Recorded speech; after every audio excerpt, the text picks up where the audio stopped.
three boaters who had lost their life. One of them was Jose Fernandez and his two friends, Emilio Macias and Eduardo Rivero. His death at just 24 years of age has obviously devastated his family, but it's also had an extraordinary impact on our community. It's shaken, obviously, the Miami Marlins, their organization, and its fans. It's rocked Tampa, Florida, where he played high school, and South Florida communities where he lived and where he was just starting to make his mark. And it's had a deep impact on immigrant communities, and especially the Cuban exile community in South Florida, and of course the entire baseball world and the sporting world. His talents were unquestionable, but he had only a brief but shining career in Major League Baseball. He had played for a year. The last 2 years had been injured, had come back and had even a better year than in 2013 when he was Rookie of the Year. He was obviously a young man who was headed to a distinguished career that I believe would have led to the Hall of Fame and perhaps along the way a couple of pennants. But it's interesting that his impact goes well beyond that you would think of a star baseball player. And you ask yourself, why did this young man who had been with us for just such a brief moment lead to such an outpouring of grief from a community? Its impact, I mean, anywhere you go in Miami of the last 48 hours, it's all anyone can talk about. And I think to understand it, you have to understand his story. I never met Jose Fernandez, and yet I feel like if I knew him. And that's how millions of people feel. They never met him, but they feel like they know him. They feel like they know him because his story, his family, his passion, it is at the end our story as Cuban Americans, as Americans. By now, most of the nation has seen tributes to Jose. They've seen commemorations show footage of what he accomplished on the field and the way most baseball fans knew him as Jose Fernandez, the dominant baseball player, the Tampa Alonzo High School phenomenon who led them to 2 state titles, the first-round draft choice, the Rookie of the Year, the 2-time All-Star. As a baseball player, quite frankly, there were few better than Jose Fernandez. But off the field, as a human being, as a son, a grandson, a teammate, a neighbor, I believe he was even better from everything we know. He was born in Santa Clara, Cuba, in a place where tree branches and rocks are what passes for Louisville Sluggers and Rawlings balls. He was drawn to the national sport of Cuba. He would spend countless hours swinging branches at rocks he had collected, dreaming of the day his talents could and would take him somewhere else. Thanks to sacrifices by his mother, who would take him to the ballpark so he could play youth baseball, he started to demonstrate a special talent at a young age. And by the time he was a teenager, like more than 1 million Cubans during the past 50 years, Jose faced a difficult choice. His stepfather, a baseball player in his own right, had defected after 13 attempts and had made a life for himself in Tampa. Now, Jose could stay in Cuba, a place that to this day is still ruled by a despotic regime where your talent and your work can only take you as far as unelected dictators say you can go, or he could risk it all for the chance at freedom. And he risked it, not once, but on 4 separate occasions. So desperate was he to leave that island that he took his chances crossing the Florida Straits on boats that probably had no business being more than a few miles offshore. 3 times he tried, and 3 times he failed. After his 3rd attempt, the Cuban government put him in prison for 2 months.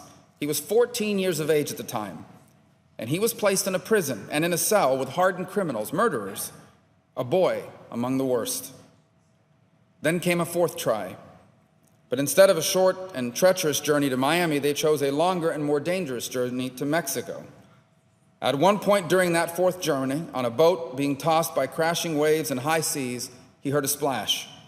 And he saw someone in the water thrashing about 60 feet away from the boat. He didn't know who it was, and without thinking, he jumped in to save that person. It was once he got close to that person in the water that he realized the person who had fallen overboard was his mother. He recalled swimming towards her, watching her struggle in the rough seas. He finally reached her. He calmed her. He told her, "Grab my back, but don't push me down.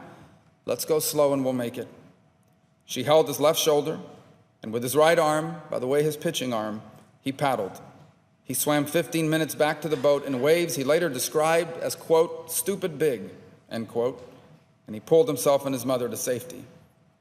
Jose was 15 years old.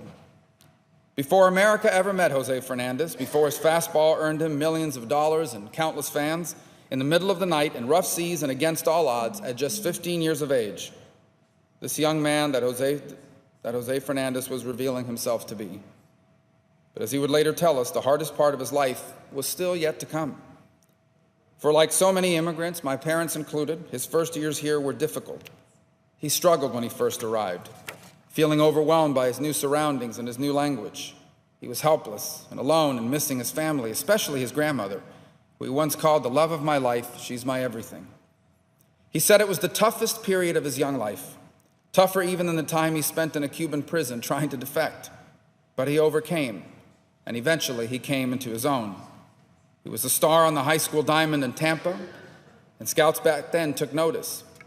Before the 2011 draft, Major League Baseball released their scouting report on him. He got high marks for his athletic abilities, but what set him apart was how he was rated when it came to his poise, instinct, and aggressiveness. The notes on the official scouting report read, "Exudes confidence, no fear approach." This was not cockiness or arrogance.